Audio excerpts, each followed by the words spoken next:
여러분 안녕하십니까? 디지털로 표현되는 모든 것을 알아보는 인포맥스D, 저는 오진석입니다. 안녕하세요. 이호석입니다. 네, 안녕하십니까? 네. 최근에 암호화폐 시장이 하락과 상승을 반복하면서 혼조세를 보이고 있습니다. 비트코인은 11월 22일 기준으로 15,400달러를 기록하면서 이 2년 만에 최저치를 또 기록하기도 했습니다. 이런 와중에 언론에 최근에 또 주목받는 회사가 또 생기고 있는데 애초에도 주목을 받았었죠. 일론 머스크와 관련이 있는 트위터와 테슬라입니다. 이 주목을 다시 굉장히 크게 받고 있는 게 도지코인 때문이 아닌가 이렇게 생각되는데 어떻게 생각하세요? 도지코인과 관련된 이야기도 있을 수 있는데 뭐 테슬라가 트위터를 인수하고 몇 명을 해고했다더라. 그리고 예. 회사를 어떻게 바꾸겠다더라. 이런 이야기들이 굉장히 세간의 관심을 많이 얻고 있죠. 그리고 예. 그 과정에서 도지코인이 어떤 역할을 할 수도 있는 거 아니냐라는 이제 기대감, 이런 기대감? 부분들이 있는 것 같습니다. 네, 이 테슬라와 암호화폐의 상관관계 오늘 저희가 확인해 보도록 하겠습니다. 디지털 자산에서 금융 그리고 IT 정보까지 오늘도 여러분들을 디지털 세상으로 안내해 드리겠습니다. 인포맥스데 출발합니다.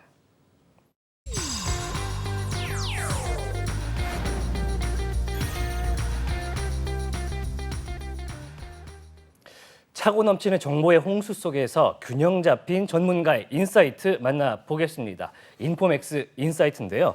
오늘 만나볼 분은요. 미래학자 최윤식 박사님입니다. 모셔보겠습니다. 안녕하십니까? 네, 안녕하십니까?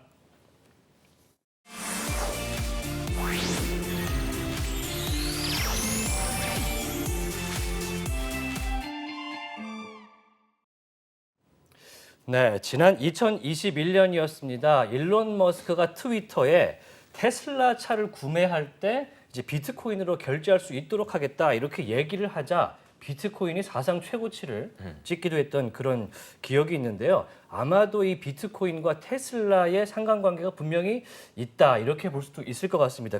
그래서 오늘 그 얘기를 좀 해보도록 하겠습니다. 자, 박사님 오늘 주제가 암호화폐는 테슬라 주가와 함께 갈까입니다. 그래서 이 테슬라와 비트코인의 공통점부터 한번 확인하고 시작을 하겠습니다. 네, 그렇죠. 박사님께 생각하는 이 두 개의 공통점 뭐가 있을까요? 뭐 그냥 이건 이제 제 개인적인 생각인데요. 일단은 테슬라와 비트코인의 공통점은 첫 번째가 이 혁신이라는 키워드를 가장 상징적으로 대변하는 이제 그게 있고요. 이제 그것에 따라서 사람들의 이제 미래 가치 혹은 기대치가 굉장히 높다. 그리고 더불어서 이제 그런 측면에서 또 해당의 이제 산업 영역이 있죠. 테슬라 같은 경우는 뭐 전기차라든지 자율주행차, 그다음 비트코인은 이제 암호화폐에서의 어떤 그 대표적인 뭐 주식 혹은 황제주, 뭐 대장이다. 그렇죠, 대장, 뭐 이런 이제 컨셉을 가지고 있고요. 거기에 따라서 이제 그런 속성들이 비슷하니까 주가의 움직임도 아마 상당히 이렇게 같이 연동되는 모습이 보이지 않을까 그렇게 생각이 됩니다. 이효석 이사는 이 두 가지, 이 암호화폐 비트코인과 테슬라의 공통점이 있다면 뭐라고 생각하세요? 최근에 많이 올랐었다. 이게 가장 큰 공통점이 많이 아닐까. 올랐었다. 네, 많이 올랐었다. 예. 그리고 아마 테슬라를 좋아하는 사람이 비트코인을 좋아할 가능성이 높고 비트코인을 좋아하는 사람이 테슬라도 좋아할 가능성이 높은 그런 자산이 아닌가 싶어요. 저는 이제 비슷한데 달나라로 간 적이 있다. 그리고 지금은 지구로 착륙을 한 상태다. 어쩌면 지하실 아닌가요? 지금 지하실로 떨어지고 있는 상태다. 이렇게 얘기를 할 수가 있는데 이 두 가지를 알아보려면 테슬라의 실적이라든지 비트코인의 시세도 좀 확인을 해봐야 될 것 같습니다. 테슬라 실적이 최근에 그렇게 좋지는 않습니다. 네네. 현재 테슬라가 올해 들어서 어떤 상황인지 한번 확인을 좀 부탁드려보겠습니다. 네, 시장 보겠습니다.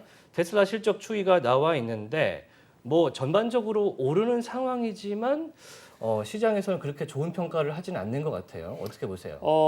당연히 제 생각에는 당연한 지금 상황이다. 뭐 굳이 이상한 상황이 아니고 자연스러운 상황이다. 왜냐하면 테슬라가 처음에 저 전기차를 치고 나가고 시장을 열 때는 상당히 독점적 지위를 가졌고 그래서 뭐 판매량도 상당히 좀 속도가 났었고 시장 규모도 있었지만 이제는 이제 전기 자동차 혹은 자율주행 자동차가 산업의 이제 대세로 떠올랐기 때문에 경쟁자들이 굉장히 이제 속속 참여를 하죠. 특히 이제 우리 한국의 현대차도 그렇고 또 중국의 기업들도 그렇고 또 미국에서도 이제 속속들이 자본이 투자돼서 미국의 이제 전통 자동차라든지 혹은 요새 테슬라를 굉장히 빠르게 추격하는 어떤 그 형태를 띠고 있는 여러 전기 자동차 회사들 있죠. 예. 이제 나오다 보니까 당연히 시장의 어떤 그 팽창 규모도 빠르지만 그거보다 경쟁의 속도가 빠르기 때문에 저는 자연스럽게 저렇게 성장은 계속하지만 성장 속도가 좀 줄어들고 있다. 이렇게 보는 거고요. 저거는 당연히 특정한 산업이 일어날 때 처음에 치고 나가는 회사가 독점적 지위를 갖지만 시간이 돼서 그 시장이 미래의 어떤 가치가 확실하다 되면 당연히 경쟁자가 들어오고 그러면 역시 선두주자가 1위를 유지하지만 이제는 점유율에 있어서의 어떤 속도가 떨어지는 것이 일반적인 패턴이거든요. 그래서 일반적인 패턴 안에서 일어나는 자연스러운 현상이다. 이렇게 저는 보고 있습니다. 과거의 사례로 보면은 이제 선두 기업이 계속해서 1등을 차지하는 적은 현재까지는 없었던 것 같은데 그렇죠. 테슬라가 계속해서 이 실적 있게 호조세를 보이면서 이 1등 자리를 유지할 수가 있을까요? 일단은 이제 몇 번의 고비를 좀 이제 넘어가야 됩니다. 예, 그래서 이게 지금은 이제 아마 테슬라의 첫 번째 고비가 아닐까 이제 그렇게 생각이 돼요. 뭐 굳이 얘기하면 한 두 번째 고비. 첫 번째 고비는 자체적으로 이런 어떤 시장에서 회사를 어떤 인정받는 거였다면 예. 사실 테슬라가 초기에 한 두세 번 정도 회사를 팔 만큼 위기도 많이 있었잖아요. 예. 자본력 조달이라든지 이제 그건 넘었다면 이제는 시장 안에서 경쟁자들과 맞붙어서 어떤 테슬라만의 어떤 그 역량들을 보여줘야 되는 거죠. 예. 그 이후에도 또 이제 몇 번의 이제 고비가 있을 텐데 그래도 이제 그런 과정 속에서 사실 첫 번에 1위로 올라갔던 기업이 끝까지 살아남는 경우가 그다지 사실은 높지는 않습니다. 왜냐하면 후발주자들이 들어올 때는 보통은 이제 후발주자들이 들어올 때는 기술이 성숙도가 좀 올라오고요. 그리고 또 하나는 후발주자들이 막대한 자본력을 가지고 쫓아오는 후발주자들이 굉장히 많아요. 예. 네, 그렇기 때문에 그 경쟁을 이제 이겨내는 것에 있어서 처음 시작했던 기업은 사실 그런 측면에서 자본력이 좀 떨어지죠. 왜냐하면 처음 시작한 기업들은 스타트업 기업들이 많거든요. 예. 그렇지만 이제 후발주자들은 대기업들이 주력 사업을 바꾸면서 들어오기 때문에 시장의 노하우라든지 마케팅 노하우라든지 자본력의 노하우가 있기 때문에 경쟁에서 조금 이제 차이가 나죠. 그런데 이제 그래서 처음 시장에 진입했던 회사가 끝까지 살아남는 경우가 적은데 예. 그래도 살아남는 기업이 있어요. 그러면 그 기업들은 보면 대체적으로 두 가지 특징을 가지고 있는데요. 하나는 대기업이 주력 사업을 바꾸면서 강력한 경쟁자들이 들어올 때 그 기간 안에 상당한 막강한 자본을 확보한다라는 거죠. 그들과 경쟁할 수 있는. 예. 테슬라는 그 힘을 지금 가지고 있다라고 볼 수가 있죠. 네. 네, 현금이라든지 혹은 기업 가치가 굉장히 높기 때문에. 네. 그다음에 이제 두 번째는 사업의 확장력을 가지고 있어야 돼요. 사업의 확장력을. 예를 들면 아마존이 시장에 진입할 때 인터넷 그 서점으로 시작했지만 예. 결국은 계속해서 지위를 유지하면서 몸집을 키워나갈 수 있었던 것은 단순히 거기에서만 머무른 것이 아니라 계속 사업을 확장했죠. 예. 그래서 뭐 클라우드도 그렇고 전체 쇼핑몰도 그렇고 이제 계속 확장해 나가면서 미래 비전을 계속 던져주고요. 예. 그러면서 갔기 때문에 끝까지 계속 처음에 그 시장을 열고 독점적 지위를 가졌음에도 불구하고 죽지 않고 계속하는 테슬라도 그럴 가능성은 충분히 잠재력을 가지고 있다. 그래서 테슬라는 사실 제가 개인적으로 봤을 때 부침은 있지만 망할 기업은 아니다. 왜냐하면 보통은 새로운 산업혁명이 일어났을 때 예를 들면 이제 우리가 이제 쉽게 생각할 수 있는 게 3차 산업혁명 때 우리가 닷컴 버블 때죠. 예. 그때 이제 우리나라 안에도 황제주가 나타났습니다. 퍼가 한 200 정도 가고 뭐 예를 들면 대표적으로 새로운 기술. 근데 이제 보통은 그렇게 이제 황제주가 나오고 그런 1차 그 혁명 때 한 80% 기업이 사라져요. 이게 폭락이 이러면서. 그렇지만 살아남는 기업들이 있거든요. 그런 측면에서 봤을 때 테슬라가 죽지는 않고 그 다음에 계속 시장을 이제 갈 수 있는 여력들은 충분하다라고 봐야 되겠죠. 그 저희가 준비한 자료 중에 이제 점유율 자료가 있는데 지금 보면 점유율이 상당히 높게 유지가 되고 북미 지역에서는 80% 가까이 갔다가 그렇죠. 현재는 이제 현저하게 10% 이상 떨어진 상황이거든요. 네네. 그럼 후발주자, 예를 들어 현대 기아차 같은 우리나라 회사들, 이제 독일 차들 이런 쪽에서 전기차의 완성도가 높아지기 때문입니까? 아니면은 테슬라 자체의 완성도가 조금 아직은 그 속도가 늦어져서 그런 걸까요? 이제 전기차는 기본적으로 속성 자체가 내연기관 자동차보다 부품도 적고요. 예. 그 다음에 후발주자들이 예를 들면 청소기를 만든 모 회사가 아주 예. 세계적으로 유명한 회사가 뭐 우리도 전기차 만들겠다라고 말할 정도로 네. 진 장벽이 상당히 좀 낮습니다. 예. 그렇기 때문에 그런 측면에서는 자본력을 가지고 혹은 디자인 능력을 가지고 혹은 시장의 어떤 그 영향력이나 이런 브랜드 네임을 가진 데는 충분히 따라올 수 있죠. 당연히 또 내연기관 자동차는 본류적으로 자동차를 했기 때문에 예. 이게 따라올 수 있죠. 그런 측면에서 지금은 그런 어떤 경쟁자들이 오면 그 경쟁자들이 테슬라와 1대1로 붙으면 사실 점유율에서 엄청나게 큰 차이지만 그렇죠. 그 경쟁자들이 수가 많죠.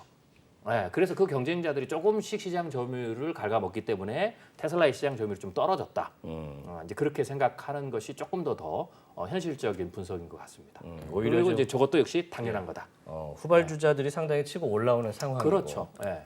그러면은 이제 실적을 봤으니까요. 이제 주가 흐름을 좀 봤으면 좋겠는데 테슬라의 주가 아까 이제 실적 나왔지만 실적은 올랐습니다. 분명히. 네네. 그런데 이제 주가는 액면 분할 당시가 주당 297달러였는데 네네. 현재 54%가 빠졌어요. 네네. 이렇게까지 많이 빠질 일인가 싶기도 합니다.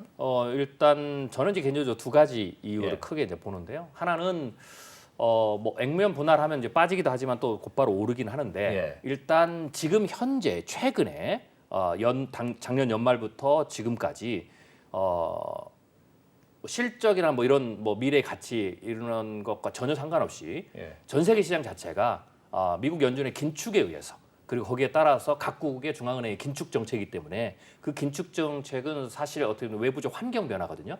네, 그렇기 때문에 마치 천재지변처럼 모두 다 영향을 받는 겁니다. 그래서 그 영향을 지금 가장 크게 받고 있다라는 거고요. 물론 그 가운데서도 실적이 좋거나 어떤 모멘텀이 있으면 사실 방어력이 좋다라는 거죠. 그래서 모든 대부분의 주식이 다 떨어지는 거고 단 실적이 좋은 방어를 좀 어떤 하락률이 좀 방어를 잘한다 이제 이렇게 봐야 되고요. 그게 이제 첫 번째고요. 두 번째로는 방금 말씀드린 대로 공교롭게도 지금 현재 상황이 중국의 자동차 회사들도 그렇고 우리나라 자동차도 그렇고 아까 얘기했던 미국의 자동차 회사들도 그렇고 지금 테슬라가 점유했던 그 시장에 굉장히 빠른 속도로 들어오기 때문에 예. 그 자체가 실적에서 어쩌든지 성장 속도가 떨어지니까 점유율도 떨어지니까 그게 또 추가 반영된 주가의 모습이 아닐까 그렇게 생각이 되고요. 예. 네. 최근에 주가가 이제 테슬라가 주가가 하락한 부분들이 이제 연준의 긴축이나 이런 부분들 때문이라고 얘기해 주셨는데 네네. 이제 연간으로 계속 이제 주가가 빠진 거는 맞는데 네네. 좀 제가 생각할 때 좀 이례적인 거는 지금 한 달 정도 됐죠. CPI가 발표된 이후로 전반적으로 주식시장이 좀 반등하는 구간에서도 네네. 테슬라가 약세를 보였다는 게 좀 특징인 것 같아요. 그렇죠. 이제 그런 부분들은 이제 좀 조금 더 이제 디테일하게 들어가면 그거는 이제 기업 자체에서 이제 테슬라가 지금 뭐 트위터 인수의 문제라든지 혹은 그 비트코인을 판 문제 거기에 따라서 이제 테슬라의 어떤 그 주주들이 약간의 조금 그 뭐라 그럴까요?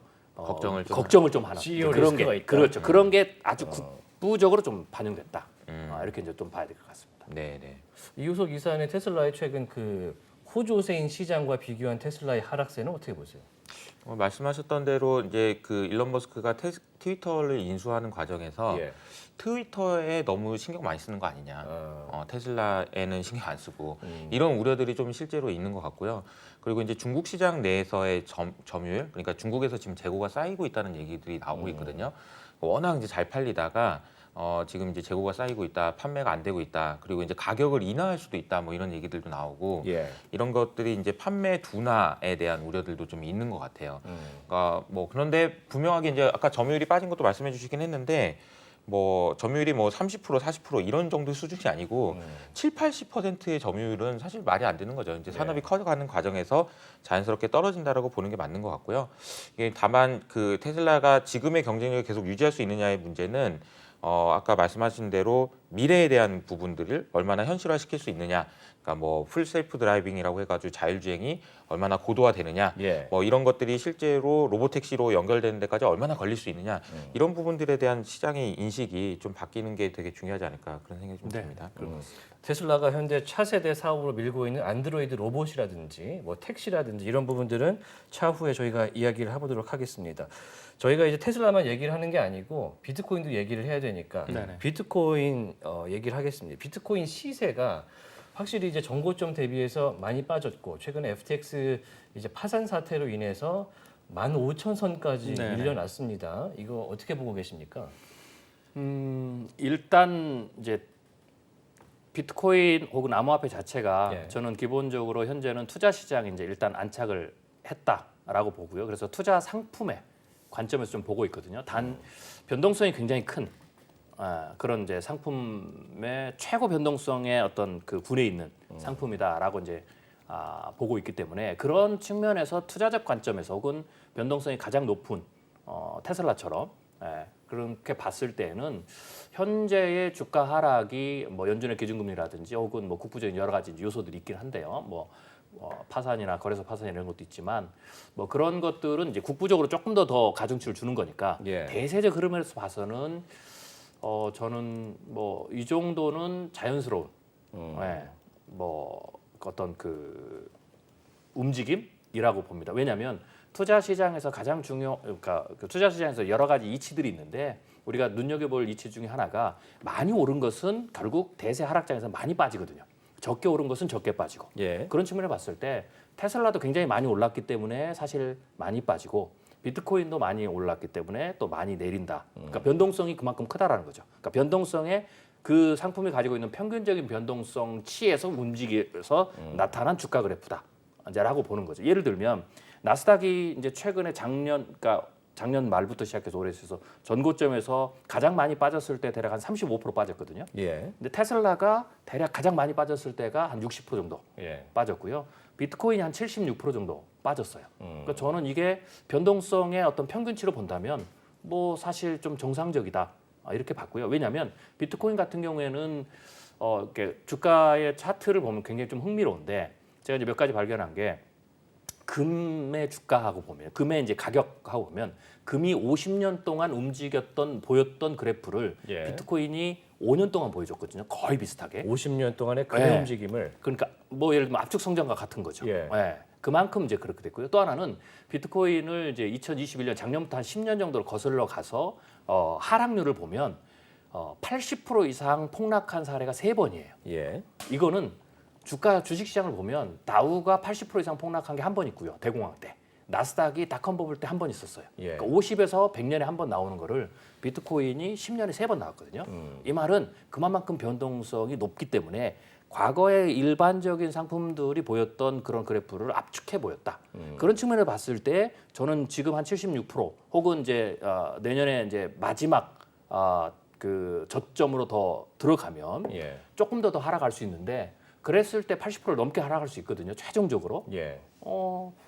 당연히 10년 동안 3번 했기 때문에 그리고 또 중요한 건 또 다시 다 올랐어요. 그러니까 그만큼의 변동성을 가지고 움직인 평균적인 변동 제가 생각하는 정상적인 변동성에서 움직였다. 그리고 지금 그렇게 움직이고 있다라고 저는 그냥 그렇게 생각합니다. 네, 뭐 3번의 이제 큰 이슈가 있었다고 하셨는데 이제 4번이 됐고요. 그렇죠, 네 번째. 네, FTX로 4번이 됐고 내년에 이게 조금 더 하락할 가능성이 있다. 그 변동성을 얘기해 주셨는데 사실 이제 변동성이라는 개념도 중요하긴 한데 말씀 주셨던 이제 고점 대비 하락폭이라는 네네. 개념은 MDD라고 해가지고 그러니까 낙폭이 얼마나 컸었냐라는 그렇죠. 거잖아요. 네네네.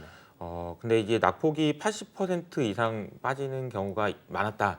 이건 또 어떤 의미가 있을까요? 이게 변동성은 오르고 빠지고의 이제 변동성인 거고 네. 낙폭이 크다라는 관점에서는 그런 일들이 자주 발생했다라는 측면은 비트코인이 어떤 의미가 좀 있을까요? 그거는 이제 낙폭 같은 경우에는 그러니까 닷컴 버블 때 나스닥이 80% 이상 빠진 이유는 3차 산업혁명의 어떤 폭발적인 기대감이 반영됐는데 그게 이제 뭐 긴축이나 여러 가지 금리 변동이라든지 여러 가지 상황 혹은 그 기대치에 대해서 이제 사람들이 어느 정도 좀 정리를 좀 하는 넘어가는 그 분기점에서 떨어진 거니까 당연히 그런 측면에서 변동성도 크지만 낙폭이 클 때는 그런 게 겹칠 때는 그만큼 낙폭도 크게 떨어지는 거죠. 왜냐하면 기대치에서 많이 올랐기 때문에 기대치에서 많이 또 떨어지고 하는 뭐 그런 그 두 가지가 조금 오묘하게 좀 섞여 있지 않을까 네. 그렇게 생각이 됩니다.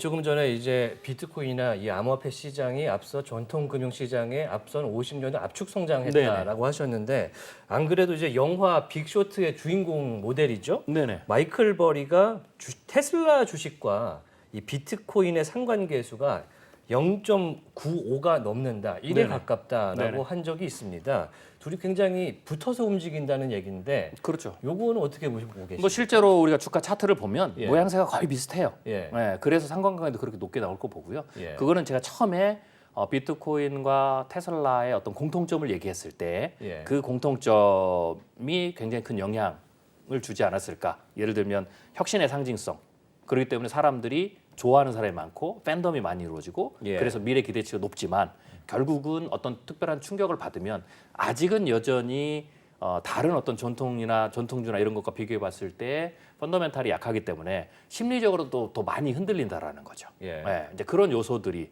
비슷한 공통 요소들이 많기 때문에 아마 주가의 움직임의 상관관계도 꽤 비슷하게 움직이지 않았을까라고 되고요. 또 하나는 이제 뭐 좀 부수적으로 보면 일론 머스크가 테슬라에서 비트코인을 좀 많이 보유했다가 또 대량 또 매도했다가 하는 그런 네. 영향력도 사실은 국부적으로는 영향을 미치죠. 네.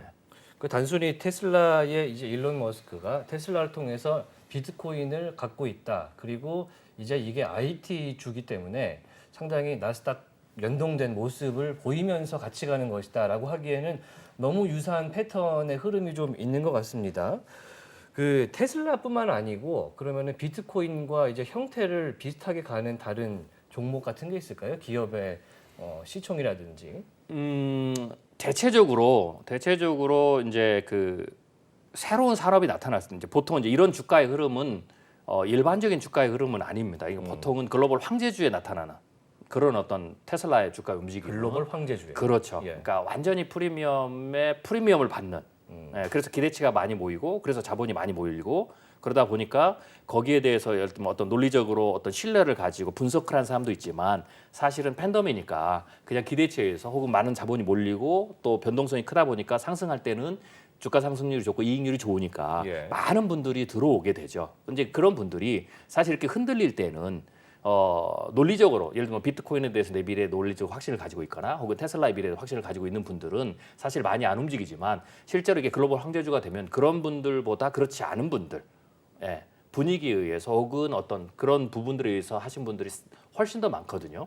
그러면 이제 그분들은 사실 이렇게 위기 때 많이 흔들리죠. 그러니까 이런 요소를 갖는 특징은 보통은 어떤 새로운 사람이 나왔을 때 이제 황제주에서 전형적으로 나타난 현상입니다. 예를 들면 닷컴 버블 때 테슬라의 주가와 거의 비슷하게 움직였던 그런 기업이 있는데 닷컴 버블은 이제 우리가 정보통신혁명 그래서 인터넷과 컴퓨터 혁명이잖아요. 네. 이제 3차 산업혁명인데 그때 이제 최고의 황제주가 글로벌 황제주가 시스코스였어요. 시스코. 예, 시스코 시스템즈였는데 그때 시스코 시스템즈가 대체적으로 한 10년 동안 주가가 한 100배 이상 올랐거든요. 예. 테슬라가 요 근래 10년 이상 상장 이후에 가장 많이 올랐을 때가 130배. 예. 그리고 나서 또 하락률도 시스코도 역시 80% 이상 폭락할 때는 이제 그런 현상을 보였죠. 그래서 이거는 전형적으로 아마 그런 어떤 글로벌 황제주 새로운 산업에 있어서 미래 기대치가 굉장히 큰 영역에서의 글로벌 황제주가 갖는 전형적인 모습이고 비트코인도 새로운 어떤 암호화폐라는 영역이 나왔고 거기에 어떤 대장주고 혹은 혁신의 대명사이기 때문에 네. 그런 어떤 속성들이 어떤 주가 움직임에서는 전형적으로 비슷하게 나타나지 않았을까라고 생각이 됩니다. 그래서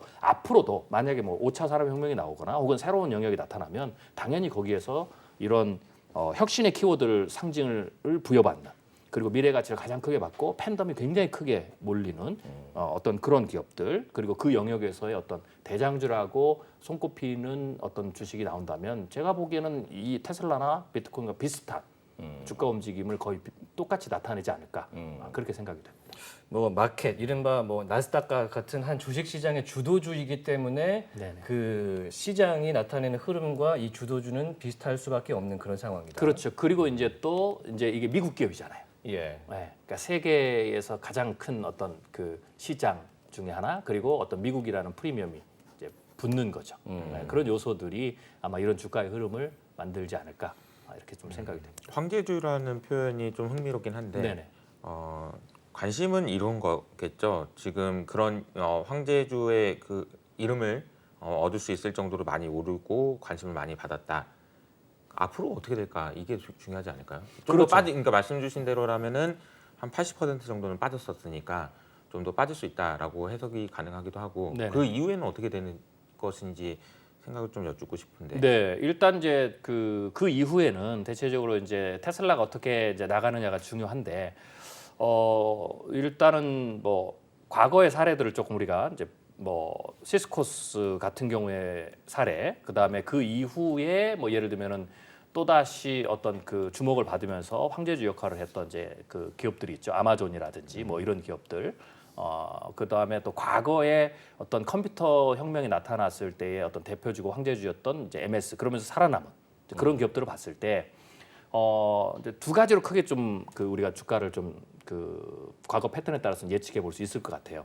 만약에 가장 중요한 것은 테슬라가 이런 위기들, 뭐 이런 긴축 위기도 그렇고요. 또 지금 이제 경쟁에 대해서 글로벌 경쟁에서 본격적으로 들어갔잖아요. 여기서 여전히 전체 점유율은 좀 떨어지지만 보통 이제 50% 이상이 되면 이제 독점적 지위를 갖게 되죠. 예. 그래도 여전히 독점적 지위를 조금 갖는 어떤 그런 포지션을 계속 유지를 한다면 앞으로 한 뭐 10년 혹은 20년 후 이렇게 본다면 그런 그 지위를 가졌던 유지했던 기업들을 보면 예를 들면 이제 우리가 엔비디아 같은 경우는 한 20년 동안 대략 한 350배가 올랐거든요. 예. 그러니까 예를 들면 우리가 지금 테슬라가 제가 아까 말씀드린 대로 최근 가장 고점 했을 때 상장 이후에 한 130배 올랐다라고 예. 했을 때 비교해 봤을 때 그리고 이제 애플 같은 경우에는 물론 컴퓨터 시장에서 완전 독점은 아니지만 굉장히 강력한 그 락인 효과를 가지고 팬덤을 구축하고 쭉 가고 있잖아요. 그리고 예. 혁신을 계속해서 하고 사업을 계속 확장하는 이런 특성을 가지고 있죠. 애플 같은 경우에 대략 한 820배 정도 올랐고요. 한 30년 동안. 그다음에 아마존 같은 경우에는 거의 이 분야에서는 완전한 독점적 체계. 뭐 지금 테슬라가 초기에 가졌던 그런 어떤 독점적 체계가 비슷한 것을 계속 유지하잖아요. 예. 네. 이런 경우에는 아마존이 20년 동안 2,000배가 올랐어요. 그러니까 테슬라 130배 오른 거는 여기에 비하면 적죠.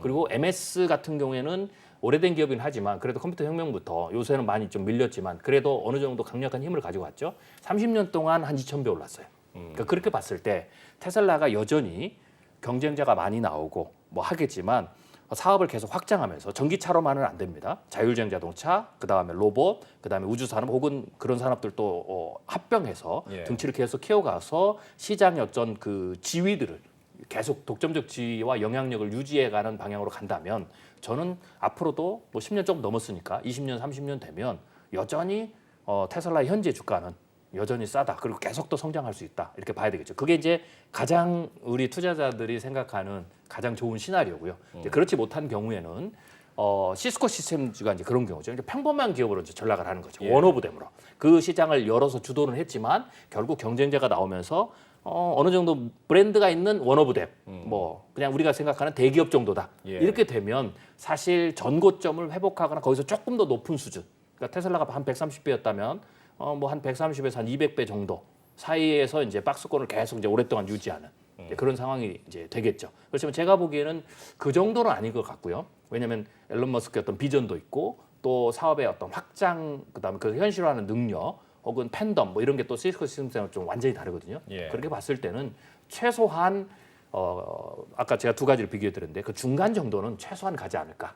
네, 그런 측면을 봤을 때 여전히 지금 뭐 긴축의 시기고 이건 당연한 거죠. 주가 하락이 많이 있고 몇 가지 이제 뭐 트위터 이슈도 있고 여러 가지 이슈가 있어서 추가적으로 하락이 있지만 여전히 테슬라는 향후 뭐 10년, 20년 동안은 정말로 괜찮은 주식 중에 하나로 어떤 유지는 계속 할 것 같다라는 게 이제 제 개인적인 예측입니다. 그러니까 일론 머스크가 아마존의 제프 베이조스 CEO처럼 좀 더 창의력 있고 단단한 그런 리더십을 발휘할 수 있다.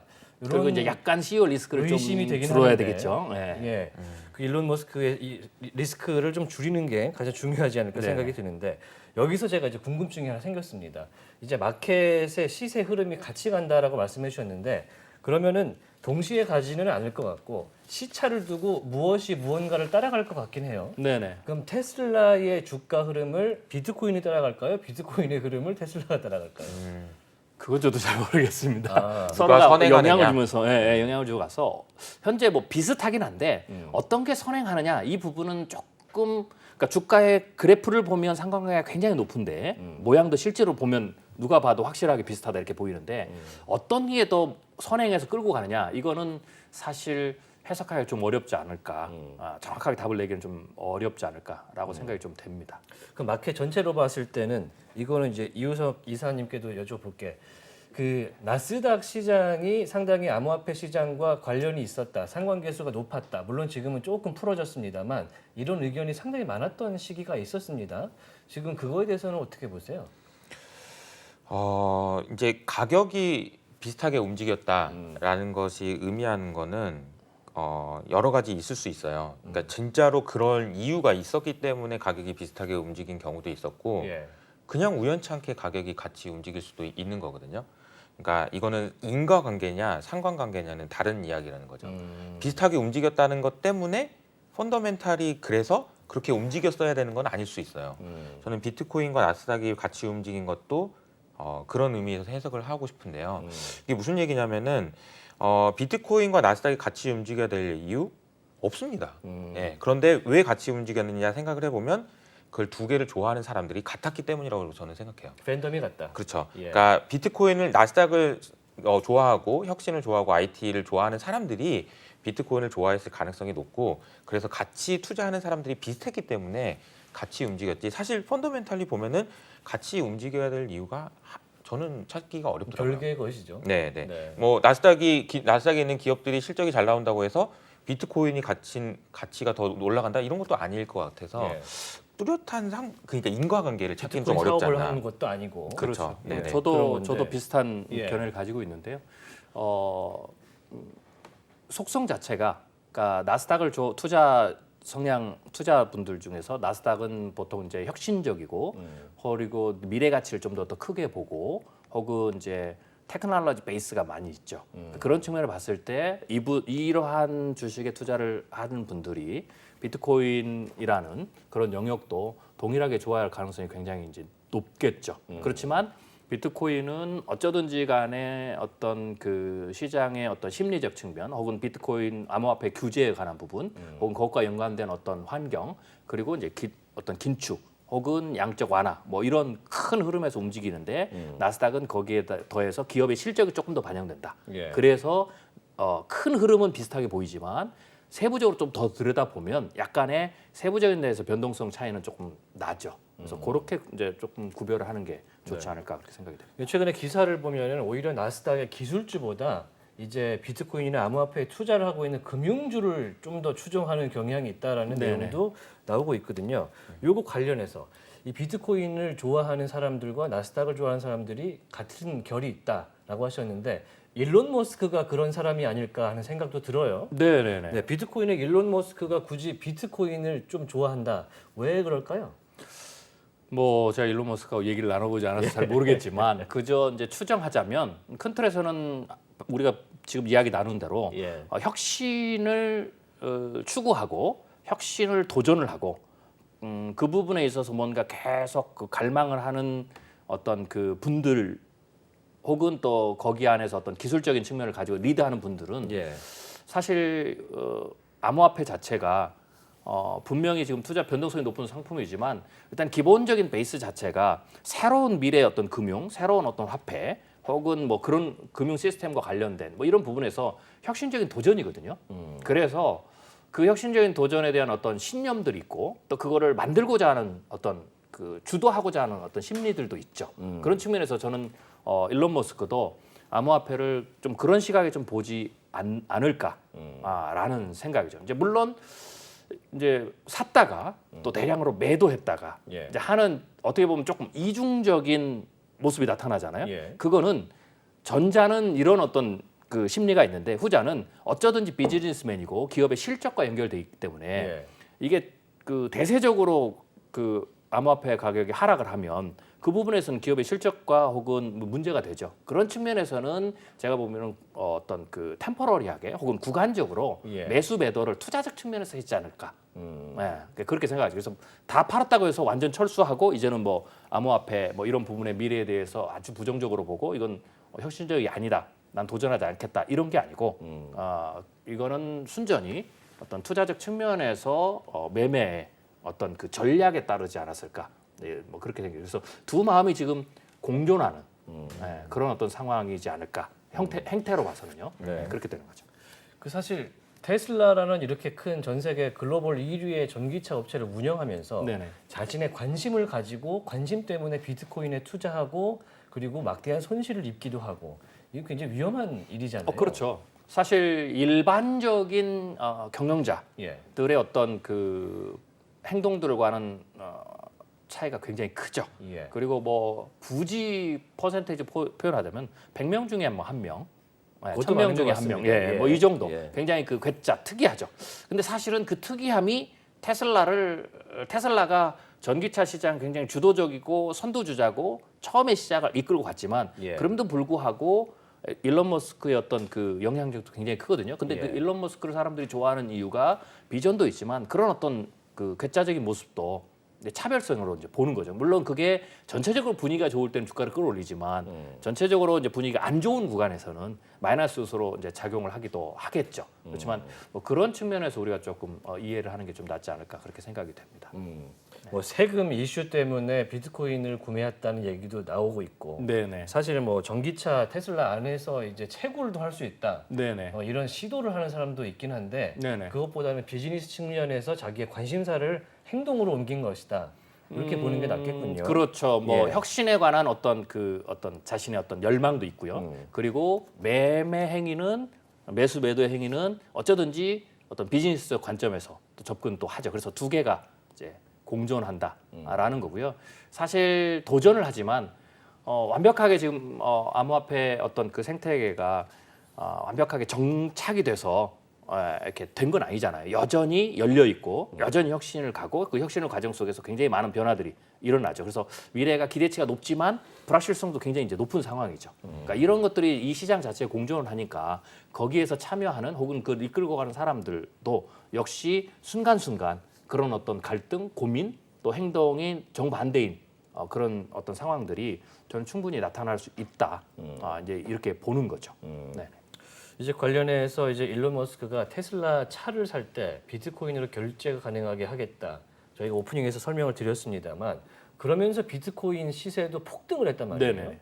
이게 상관관계가 분명히 있어 보이는 행위고 이제 구매를 하도록 하는 것도 뭐 뭔가의 목적이 있을 텐데 왜 그런 결정을 했었다고 생각하세요? 저는 이제 개인적으로 두 가지 이유로 보는데요. 예. 하나는 일론 머스크 특유의 어떤 성향, 굉장히 조금 그 뭔가 위험성이 따르지만 새로운 어떤 시도들을 이제 계속 해보려고 하는 그런 측면이 좀 하나가 있고요. 예.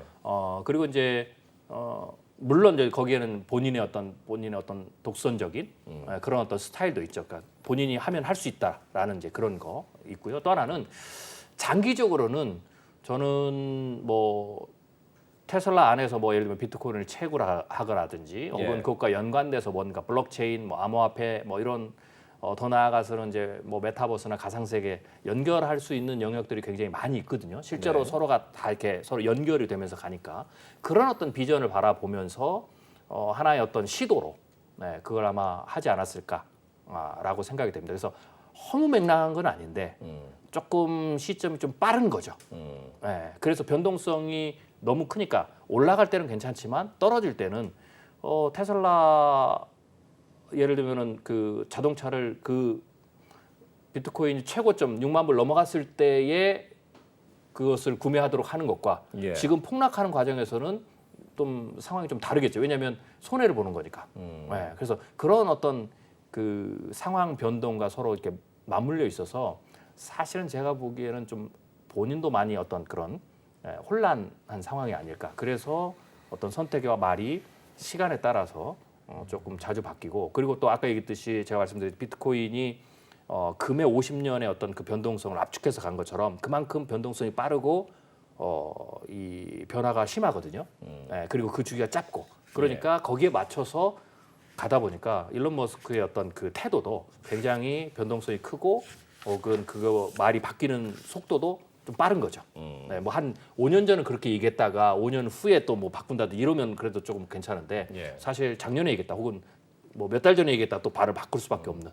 그러니까 그게 그런 것과 좀 시장과 서로 연관이 돼 있어서 네. 어쩔 수 없이 또 그런 어떤 언행들이 나오지 않을까 그렇게 생각이 됩니다. 시장에는 일론 타임이라는 단어도 있잖아요. 네네. 일론 머스크가 얘기를 한 그 스케줄을 절대 지키지 않는 걸로 유명한데 네네. 그러다 보니까 비트코인으로 전기차를 사게 하겠다는 그 약속도 결국에는 철회를 했고, 네네. 네. 그리고 또 도지코인에 대한 이야기도 처음에는 굉장히 홍보도 많이 하고 하다가 시세가 오르니까 입을 싹 닫았어요. 네네. 그러니까 어느 사람들은 이 일론 머스크가 진짜 코인에 관심이 있는 건지 진짜 돈벌이 수단으로만 생각하는 건지 의심하는 사람도 있거든요. 그로 충분히 의심을 살 수 있죠. 어느 쪽이라고 보세요? 저는 뭐 의도적으로 예. 예를 들면 시장을 속이고 뭔가 자기 이득을 취하기 위해서 일론 머스크가 그랬다라기보다는 오히려 제가 말씀드린 이제 그분의 성향 그리고 그가 바라보고 있는 미래, 왜냐하면 이제 미래를 꿈꾸는 사람이니까 예. 그런 이제 성향이 있는 분들은 훨씬 더 좀 말이 먼저 빠르거든요. 그렇지만 현실이 좀 그 부분을 늦게 오니까 그 현실과 자기 생각과의 괴리가 와요. 근데 일반인이라면 상관이 없는데 내가 그냥 거기에 대한 꿈을 가지고 있다라고 그렇죠. 상관이 없는데 예. 비즈니스맨이니까 그리고 시장에서 굉장히 영향력이 높은 비즈니스맨이잖아요. 예. 그러다 보니까 그것을 끊임없이 비즈니스에서 조절을 해야 되는 어쩔 수 없이 조절을 해야 되는 그래서 자기가 했던 말을 뒤집을 수밖에도 없는 회사를 위해서 네, 이제 그런 상황에 동시에 처해 있는 인물이다 보니까 제가 보기에는 어떤 그런 성향이 나타난 것이 아닐까라고 이제 생각이 됩니다.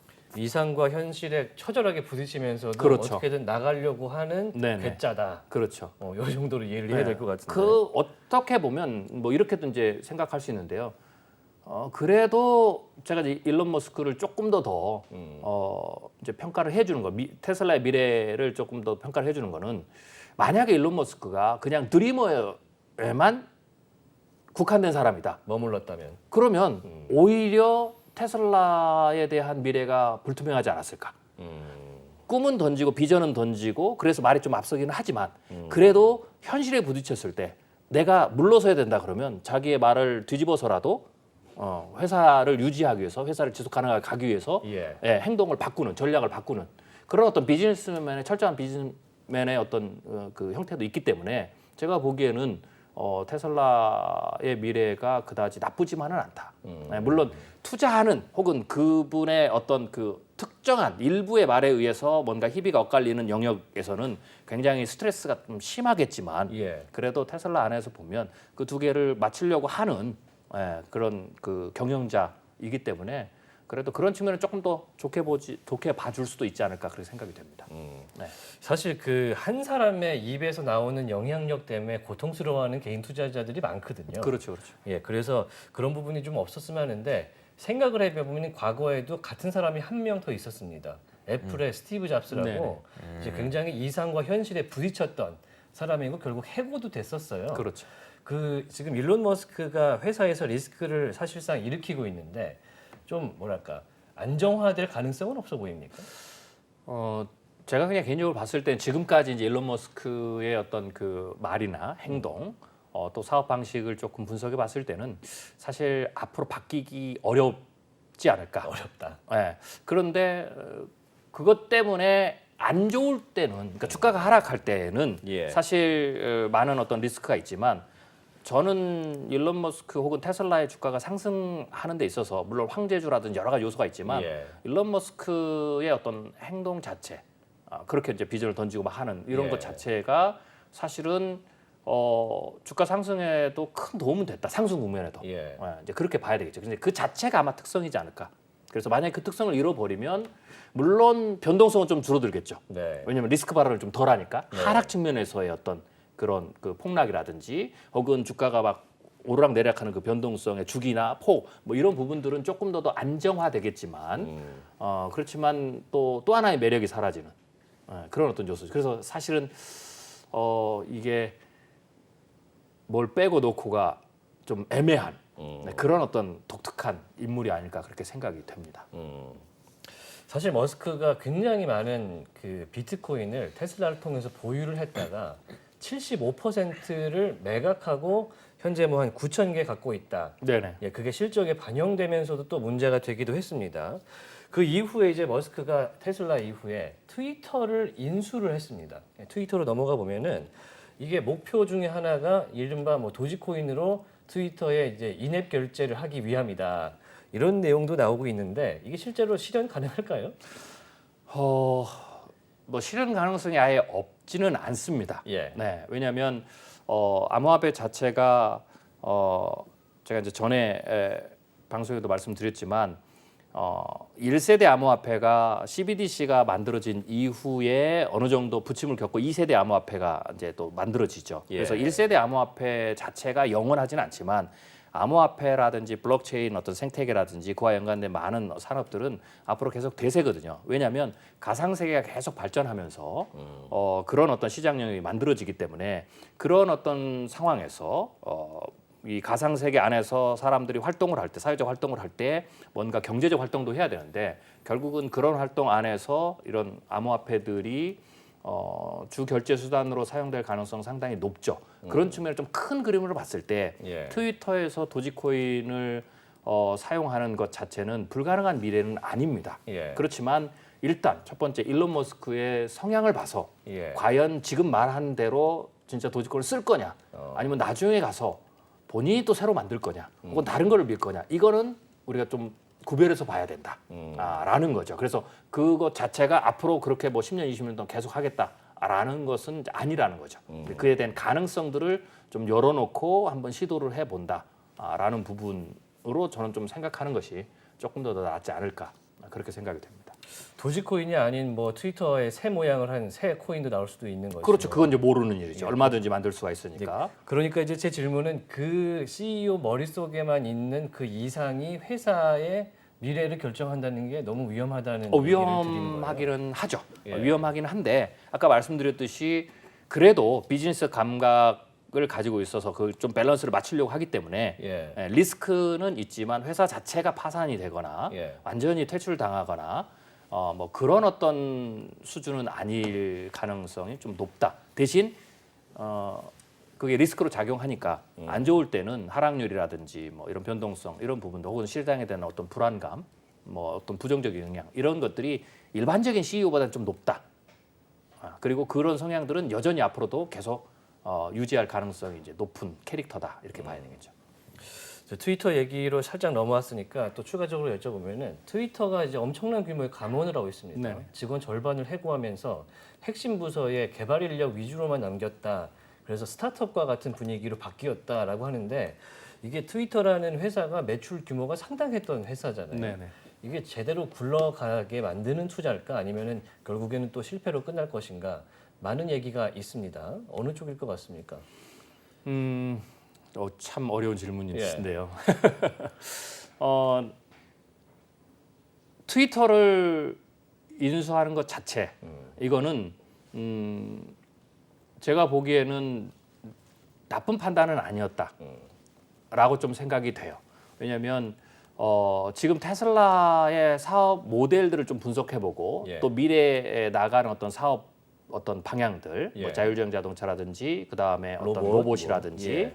혹은 우주 산업이라든지 이런 걸 봤을 때 가장 좀 그 약한 부분 중에 하나가 이 인터넷 혹은 뭐 메타버스 혹은 가상세계로 하는 영역에서의 어떤 플랫폼이 좀 약하거든요. 소셜 플랫폼이. 그렇죠. 예. 예. 그래서 그런 측면에서 테슬라가 앞으로 미래로 가는 데 있어서 어떤 형태든지 간에 이런 소셜 플랫폼 혹은 인터넷에서 어떤 가상세계 새로운 어떤 플랫폼을 만드는 것은 꼭 필수적이다 저는 그렇게 봐요.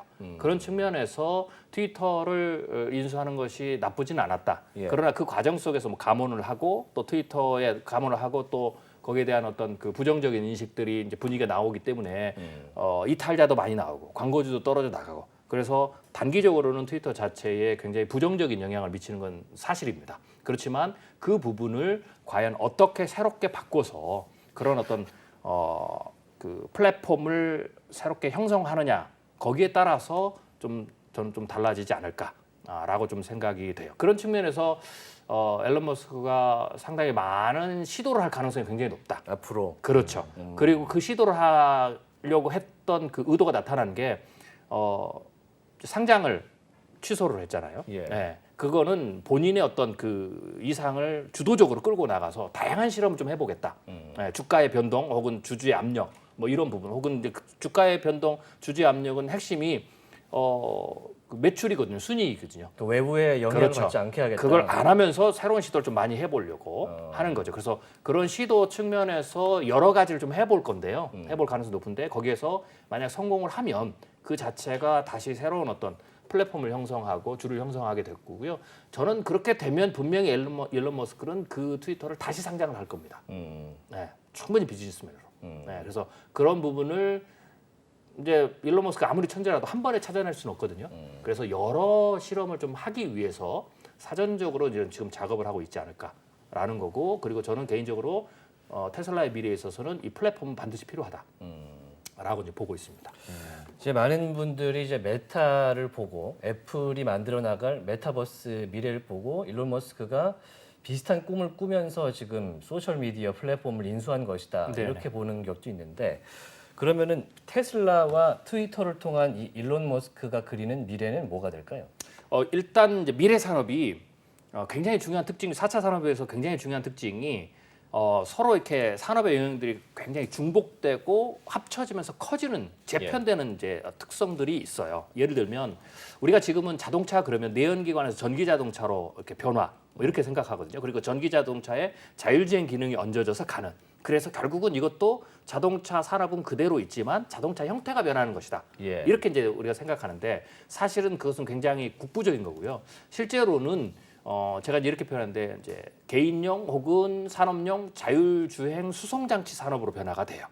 예를 들면 이거 지금 우리가 가장 쉽게 이해할 수 있는 게 스마트폰을 여러분들이 이제 스마트폰 산업의 태동과 발전을 조금 이해하시면 아마 비슷한 구도로 예측을 할 수가 있는데 스마트폰이 나오기 이전에는 뭐 MP3부터 노트북이라든지 혹은 뭐 다양한 것들이 서로 산업이 쪼개져 있었죠. 예. 각자의 영역으로. 그리고 핵심 기술도 달랐고. 그렇지만 이 스마트폰이 나오면서 이것을 통합하면서 핵심 기술을 하나로 뭉쳤고요. 그래서 산업이 자체가 커졌고 그리고 여기에서 디바이스의 차별점만 있지 하나의 한 회사가 모든 디바이스를 다 만드는 구조로 다 바뀌었거든요. 예. 그래서 산업 자체가 어떤 스마트 디바이스 산업으로 이제 바뀌었는데 이런 것처럼 자동차 산업뿐만 아니라 지금 미래에 탈 것이라고 하는 그 오토바이크부터 시작해가지고 자전거 그리고 땅 위를 다니는 어떤 승용차 혹은 바다를 다니는 어떤 선박 예. 이제 개인용 선박, 그다음에 하늘을 나는 비행기 이런 것들이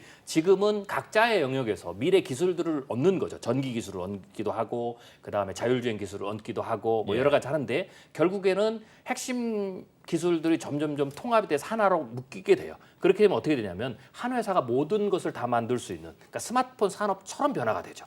근데 그렇게 봤을 때 이게 산업이 큰 변화가 있고요. 또 하나는 제가 이제 미래 자동차의 미래를 시나리오를 발표하면서 또 하나 이제 이런 시나리오도 발표를 했는데 가상 세계 자체도 한쪽에서 굉장히 커져요. 네. 그러면서 가상 세계를 우리가 인간이 진입해서 가상 세계를 제가 이제 탐험한다라고 얘기를 하는데 지금은 메타버스 같은 그렇죠. 거죠. 메타버스 예. 같은 거죠. 여기를 탐험할 때 지금은 스마트폰이나 스마트 디바이스를 가지고 우리가 탐험을 하죠. 그걸 예. 열어야 되니까. 그렇죠. 그렇지만 제가 눈여겨보고 있는 미래의 가장 강력한 가상 세계 메타버스 탐험의 가장 강력한 디바이스가 뭐냐라고 했을 때 자동차입니다. 자동차요. 그렇죠. 미래 자동차죠.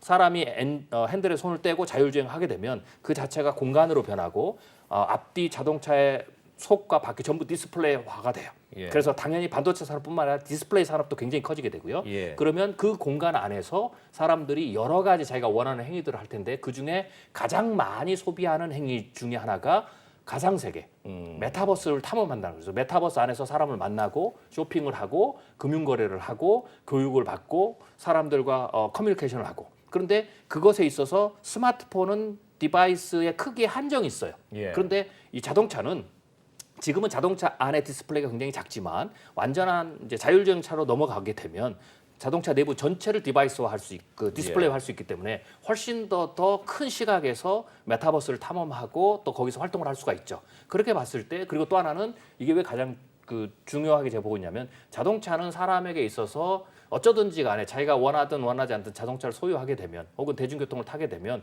하루에 고정적으로 최소 30분에서 2시간 이상을 그 안에 머물게 돼요. 소비하게 되죠. 그렇죠. 시간을. 그런 예. 어떤 특성들이 있기 때문에 이 공간 안에서 가장 많이 소비할 수 있는 게 이제 메타버스죠. 그런 측면에서 메타버스가 지금은 SNS 플랫폼을 얘기하지만 가중에는 결국 메타버스 플랫폼으로 가는 거고 지금 SNS를 하는 모든 회사들이 전부 다 그렇게 바뀔 거거든요. 저는 그런 측면에서 일론 머스크가 트위터를 인수하는 것은 괜찮다. 그리고 그것을 단순히 현재 트위터의 모습의 언론의 모습으로 있는 게 아니라 이런 모습으로 확장을 하면 이게 테슬라가 가지고 있는 어떤 자율주행 자동차 기술과 그 시장, 그 디바이스와 합쳐지면서 메타버스의 탐험. 그렇게 되면 그 안에서 사람들이 활동을 하게 되면 당연히 제가 보기에는 그 안에서 거래되는 고유한 암호화폐를 뭐 도지코인을 밀든지 혹은 새로운 걸 만들든지 네. 할 수도 있게 될 거고 그렇게 비즈니스가 커지는 거거든요. 그러니까 그런 어떤 큰 그림들이 나중에 지금 가까이 가능성들이. 그렸지만 합쳐질 가능성이 있죠. 그래서 그렇게 봤을 때는 저는 충분히 일론 머스크가 말하는 것들이 좀 이해가 되고요. 또 하나는 요새 이제 휴머노이드도 들고 나왔잖아요. 예. 이것도 저는 굉장히 중요하다고 봐요. 왜냐하면 휴머노이드를 왜 일론 머스크 할 수 있냐면 하드웨어 기술에서는 사실 뭐 현대가 인수했던 그런 어떤 로봇 회사보다는 훨씬 더 떨어지지만 실제로 예. 시연을 봤을 때 굉장히 좀 초보적인 기술이죠. 그렇지만 저는 테슬라의 가장 강력한 장점이 뭐냐면 테슬라의 자율주행 기능 가지고 굉장히 많은 자동차가 돌아다니잖아요. 네. 그 자율주행 기능 거기에 있는 인공지능 기술이 사실은 이 휴머노이드 로봇에 그대로 들어갈 수가 있어요. 데이터가요. 그렇죠. 그리고 인공지능 그 기술도 그렇고 자율주행 기능. 왜냐하면 로봇은 사람이 안 탔지 로봇도 밖에서 움직이려면 자율주행을 해야 되거든요. 그러면 자동차가 다니면서 얻었던 그 데이터 혹은 거기에 쓰였던 자율주행 기능이 로봇에 들어가면 사람만 타지 않았지 로봇이 건물 밖에서는 최소한 테슬라의 자율주행 기능만큼의 자율주행 기능을 순식간에 얻게 되는 거죠. 그런 측면에서 제가 보기에는 미래 로봇의 핵심은 그냥 사람을 닮은 로봇이냐 이게 아니라 자율주행 로봇이거든요. 그래야 사람의 삶에 굉장히 많은 영역들을 대체하고 도움을 주는 거죠. 그런 측면에서는 테슬라의 일론 머스크가 미래 로봇을 저는 휴머노이드 들고 나왔을 때 저는 그렇게 생각했어요. 왜 이제야 그걸 발표를 했을까라는 정도로 당연히 그 사업에서는 이루어지는 거죠. 그래서 그런 것들이 다 플랫폼과 함께 모두 다 연결되는 어떤 생태계 이걸 좀 구상하고 있고 그런 측면에서 좀 트위터도 생각하고 그러기 위해서는 이제 한 번에 못 가니까 주주의 영향에서 좀 벗어나서 다양한 실험을 해보려고 하는 그런 어떤 모습으로 이제 지금 가고 있지 않을까 생각이 됩니다. 네. 오늘 테슬라와 비트코인의 현재 그리고 미래까지 확인을 해봤습니다. 다음 시간에는 메타버스라든지 로보틱스도 한번 네. 여쭤보도록 하겠습니다. 미래학자 최윤식 박사와 함께했습니다. 오늘 말씀 고맙습니다. 네, 감사합니다. 감사합니다. 네, 인포맥스디 오늘 순서 모두 마무리하겠습니다. 오늘 보신 내용은요 유튜브 채널 연합뉴스 경제TV에서 다시 한번 보실 수가 있습니다. 저희는 다음 이 시간에 돌아오겠습니다. 시청해주신 여러분 고맙습니다. 안녕.